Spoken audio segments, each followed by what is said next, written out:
کوئی گستاخ نہیں نظر آیا، کوئی گمراہ نہیں نظر آیا. یہ لوگوں کی تنگ ظرفی اور دماغ کی تنگی ہے کہ اپنے گھروں میں بیٹھے ہیں کہ ہم ہی مسلم ہیں، دوسرے مسلم نہیں، سب مسلم.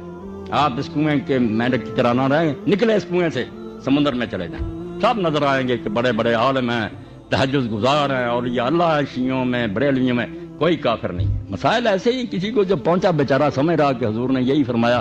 کوئی وہی نہیں آ رہی کسی کو، نہ حضور مل رہا کہ فیصلہ ہو جائے کہ آپ نے رفع یدین چھوڑ دیا تھا یا نہیں چھوڑ دیا تھا. جن بیچاروں کو پتا چلا آپ آخر تک کرتے رہے، وہ اپنے باپ کی سنت سمجھ کر کرتے، انہوں نے کہا حضور کرتے رہے. اس لیے ناراض نہ ہوں،